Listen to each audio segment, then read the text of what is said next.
اور اب میں آپ کو ام المومنین سیدہ جویریہ بنت حارث رضی اللہ عنہا کے بارے میں بتاتا ہوں۔ آپ کا نام برہ تھا، بعد میں رسول اللہ صلی اللہ علیہ وسلم نے جویریہ رکھا۔ آپ کے والد حارث خاندان بنو مستلق کے سردار تھے۔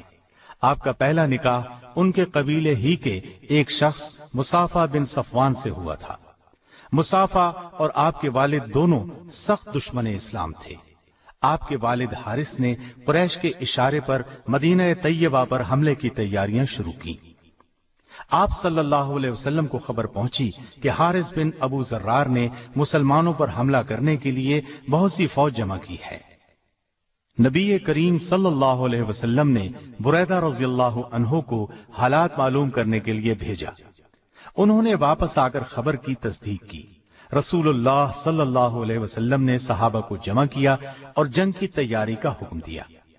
چنانچہ 5 ہجری کو مسلمانوں کی فوج مدینہ سے مریسی کی جانب روانہ ہوئی، جو مدینہ سے 9 منزل کی مسافت پر واقع ہے۔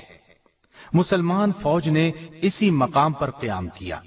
رسول اللہ صلی اللہ علیہ وسلم نے سفر سے قبل سیدنا زید بن حارثہ کو اپنا قائم مقام مقرر فرمایا اور ازواج مطہرات میں سے سیدہ عائشہ رضی اللہ عنہا اور سیدہ ام سلمہ رضی اللہ عنہا کو ساتھ لیا۔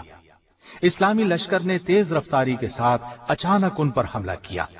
وہ حملے کی تاب نہ لا سکے اور ان کے 11 مرد قتل ہوئے، جبکہ باقی مرد، عورتیں اور بچے گرفتار کر لیے گئے۔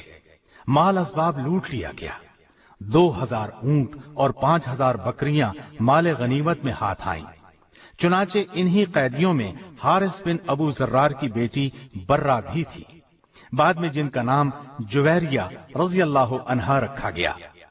مال غنیمت کی تقسیم میں سیدہ جویریہ سیدنا ثابت بن قیس کے حصے میں آئی۔ جویریہ کے لیے بحیثیت لونڈی زندگی بسر کرنا مشکل تھا۔ انہوں نے سیدنا ثابت بن قیس رضی اللہ عنہ سے درخواست کی کہ مجھ سے مکاتبت کر لیں، یعنی مجھ سے کچھ رقم لے کر چھوڑ دیں۔ ثابت بن قیس نے 9 اوقیہ سونے پر مکاتبت کر لی۔ ان کے پاس اتنا سونا نہیں تھا۔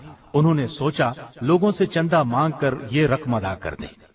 رسول اللہ صلی اللہ علیہ وسلم کے پاس بھی آئیں۔ آپ صلی اللہ علیہ وسلم نے فرمایا، کیا تمہیں اس سے بہتر چیز کی خواہش نہیں؟ انہوں نے کہا، وہ کیا چیز ہے؟ آپ صلی اللہ علیہ وسلم نے فرمایا، تمہاری طرف سے میں روپیہ ادا کر دیتا ہوں اور تم سے نکاح کر لیتا ہوں۔ تو سیدہ جویریہ رضی اللہ عنہا راضی ہو گئی۔ ادھر سیدہ جویریہ رضی اللہ عنہا کے باپ حارث بن ابو ذرار کا شمار رؤسائے عرب میں ہوتا تھا۔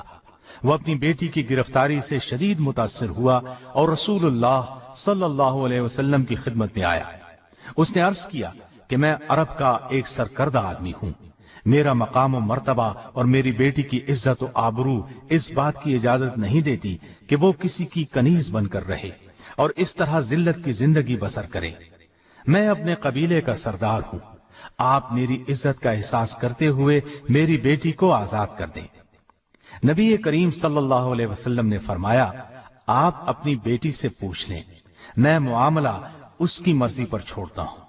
حارث نے جویریہ رضی اللہ عنہا کے پاس جا کر کہا، رسول اللہ صلی اللہ علیہ وسلم نے معاملہ تمہاری مرضی پر چھوڑ دیا ہے، اب جو تم کہو گی اسے کر لیا جائے، لیکن اتنی بات یاد رکھو کہ ہمیں ذلیل و رسوا نہ کرنا۔ اس پر سیدہ جویریہ رضی اللہ عنہا نے فرمایا، میں رسول اللہ صلی اللہ علیہ وسلم کی خدمت میں رہنے کو ترجیح دیتی ہوں۔